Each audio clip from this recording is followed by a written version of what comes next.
गुड़िया के पिता शहर के जाने माने बिल्डर और काफी पैसे वाले थे। गांव से निकले गुड़िया के पिता ने खूब मेहनत से पैसा कमाया था। उनकी 2 बेटे और 2 बेटी थी। बड़ी की शादी उन्होंने खूब बड़े परिवार में की थी। देखना गुड़िया की माँ, गुड़िया की शादी मैं ऐसे घर में करूंगा कि लोग कहेंगे वाह वाह, तिवारी जी ने तो अपनी बेटी के लिए महलों का राजकुमार ढूंढा। हाँ, तो हमारी गुड़िया दिखने में भी है बिल्कुल गुड़िया सी। तभी गुड़िया की भाभी वहाँ आ जाती है। बस दिखने में ही गुड़िया जैसी है, लेकिन जबान तो पूरी 100 गज की बूढ़ी अम्मा जैसी है। अरे फिर बोली तू, गरीब घर की लड़की अमीर घर का लड़का पटा लिया, वरना तो हम अपने बेटे के लिए भी अंबानी से कम की बहू ना लाते। अरे बस करो, ऐसे बात नहीं करते बहू से। वैसे बहू बोल तो ठीक ही रही है, तुम्हारी गुड़िया को बोलने की तमीज ही नहीं है। भाभी का दर्जा बड़ा होता है, लेकिन वो बात ऐसा करती है कि जैसे। बस पापा बस, पता नहीं भाभी ने आपको क्या गुट्टी पिला रखी है। गुट्टी कैसे, मैं जो देखता हूँ वही तो बोलता हूँ। कल तुम्हें देखने लड़के वाले आ रहे हैं, तो अच्छे से तैयार हो जाना। एमपी के बड़े लोग हैं, ऐश करोगी अगर लड़के ने पसंद कर लिया तो। और हम लोग चैन की सांस लेंगे। ये घर मेरा भी है, अंदर जाकर काम करो। मुझे अपने मम्मी पापा से जरूरी बात करनी है जो मैं आपके सामने नहीं करना चाहती। भाभी पैर पटकती अंदर चली जाती है, लेकिन उसके कान गुड़िया के पास ही होते हैं। देखिए पापा, शादी तो हम नवीन से ही करेंगे, क्या है ना कि वो पसंद है हमें। अब ये नया किरदार कहाँ से आ गया? क्यों गुड़िया के माँ, नजर नहीं रखी जाती क्या बेटी पर? अरे माँ है हम, कैमरा नहीं जो 24 घंटे रिकॉर्डिंग मोड में ऑन रहेंगे। और हाँ, ये नवीन कौन है, कितने करोड़ का टर्नओवर है? देखो अम्मा, साफ साफ बता रहे हैं, वो क्या है ना, हमको पता नहीं है कि क्या है कैसा है। कल बुला देते हैं, खुद ही बात कर लेना। अगले दिन नवीन पीली पैंट और लाल शर्ट में चिपके बाल बनाकर गुड़िया के घर आता है। वाह भाई वाह, अरे ये सोफे का कितना बड़ा गुदगुदा है, धस ही गए हम तो पूरा अंदर। तभी वहाँ नौकर पानी लेकर आता है। सर, आप चाय लेंगे या कॉफी? अरे होने वाले दामाद हैं हम, समझे? चाय कॉफी नहीं, सीधा खाना पूछो। वैसे एक काम करो, वो काजू होता है ना, उसको जरा देसी घी में अच्छे से तल कर ला दो, ठीक है? हाँ, और हाँ, बादाम को पीस कर दूध में उबाल कर वो भी ले आओ साथ में, ठीक है? जी बोलिए, तो साथ में सोने का बिस्कुट भी ले आओ। नवीन समझ जाता है कि नौकर उसकी फिरकी ले रहा है। अरे हट, चल जा अंदर, और जो बोला है वो पहले लेकर आ। नौकर के जाने के बाद नवीन पूरे घर को ध्यान से देखता है। सोने का बिस्किट भी हम लेंगे, लेकिन वो भी सोने की ईंट के साथ। तभी गुड़िया के पापा आ जाते हैं। तो तुम हो नवीन, क्या करते हो वैसे? एक काम का तो ऐसा है ना ससुर जी, जैसे ही शादी होगी आप जो 8-10 लाख हम पर न्योछावर करेंगे ना, हम उसी से कोई बिजनेस भी खोल लेंगे। गुड़िया को बिठाएंगे काउंटर पर और हम देखेंगे मार्केट सन्नत से, क्या समझे? बड़ा लोकल हो तुम, ये बोली कैसी बोल रहे हो? अरे पापा कुछ नहीं, मजाक कर रहा है। ये इंग्लिश इतनी अच्छी बोलता है कि समझो अंग्रेज भी शर्मा जाए।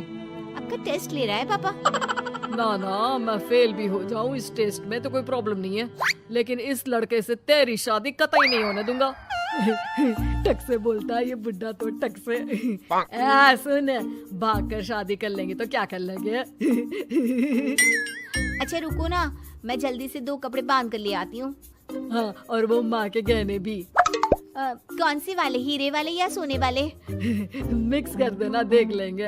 और हाँ, नीचे खड़े हैं हम फटफटिया लेकर, स्टार्ट कर रहे हैं, जल्दी से आ जाओ, ठीक है? ओके, अभी आते हैं हम। बस बस, बहुत नाटक हो गया तुम दोनों का। तो रिश्ता पक्का समझे ना? हाँ हाँ, बस भागना मत, नाक कट जाएगी मेरी। तभी वहाँ भाभी आ जाती है, हाथ में मिठाई की थाली लेकर। लीजिए, मुंह मीठा कर लीजिए। इतनी सुंदर नाकरानी रखी है। ये नाकरानी नहीं, भाभी है मेरी। वो पर्दा दिख रहा है ना, उसी के पीछे रहती है ज्यादातर। बाकी उनका रूम तो ऊपर के फ्लोर पर है। पर्दे के पीछे क्यों?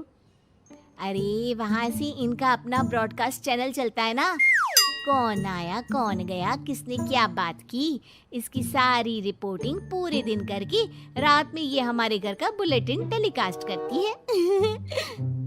तुम्हारा हो गया क्या? तो ये लो मिठाई खा लो। खैर, गुड़िया की शादी हो जाती है नवीन से। शादी के बाद गुड़िया नवीन के घर आती है। अरे यार, कहाँ ले आए? अपने घर कब ले चलोगे? अरे यही तो घर है हमारा किराए का, और कहाँ ले जाएंगे तुमको? ना ना ना ना, इस छोटी सी घर में मैं नहीं रह पाऊंगी। मुझे तो बड़े मकान की आदत है। सही आदत है बिटिया। अरे हम तो बोल रहे हैं आदत के साथ कोई कॉम्प्रोमाइज नहीं करना चाहिए। जाओ, कल जाओ अपने पिताजी के पास और उन्हें अपनी समस्या बताओ। अरे तिवारी बिल्डर का तो नाम चलता है, दुनिया को घर दिलाते हैं, अपनी बेटी को कैसे छोड़ देंगे इस छोटे से घर में? होता भी वही है। गुड़िया के पापा उसे एक मकान ले देते हैं। देखिए पापा जी, आपने गुड़िया दीदी को शादी में लाखों दे दिए, मैंने कुछ नहीं कहा। आपकी बेटी है, लेकिन ये तो रुकने का नाम ही नहीं ले रही है। अब घर भी ले लिया। अरे कितना देना है, कब तक देना है? तेरे पेट में क्यों दर्द हो रहा है? मेरी बेटी है, जितना चाहेगी जितना मांगेगी उतना दूंगी।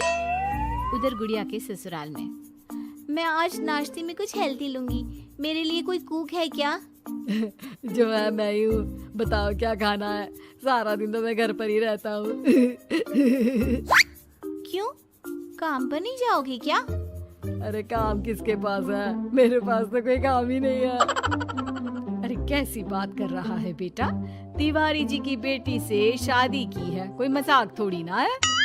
बस फिर क्या था, गुड़िया फिर पहुंच जाती है पिता के पास और नवीन को काम पर लगाने को कहती है। नहीं नहीं, अपने बिजनेस में जवाई को घुसाने की कोई जरूरत नहीं है पापा जी। बात तो ठीक बोल रही है तेरी भाभी। इस बार उसे बोल दे कि मैं कोई मदद नहीं कर पाऊंगा। गुड़िया वापस ससुराल आकर नवीन को पिता की बात बताती है। ठीक है, फिर तेरा भी क्या काम है? निकल यहाँ से। जब तुम्हारे पिता दामाद को नौकरी नहीं दे सकते तो क्या कर सकते हैं? हाँ? वो गुड़िया का सामान देकर उसे बाहर करने ही वाला होता है कि सामने गुड़िया के पिता आ जाते हैं। वो सामान लेकर क्यों जाएगी? मकान मैंने भले ही दिया है, लेकिन मकान का नाम मेरी बेटी का है, तुम्हारा नहीं। तो सामान के साथ अपनी बूढ़ी माँ को उठाओ और निकलो यहाँ से। कैसी बात कर रहे हैं ससुर जी? मैं तो मजाक कर रहा था। अब तो बड़े मकान में रहने की आदत हो गई है समधी जी। देखिए, अभी तो मैं जा रहा हूँ, लेकिन शादी में जो कैश दिया था उसका सारा हिसाब लेकर कल दफ्तर में आ जाना। और हाँ, मेरी बेटी को जरा सी प्रॉब्लम हुई तो कहते हैं ना, घी सीधी उंगली से ना निकले तो उंगली टेढ़ी कर लेनी चाहिए।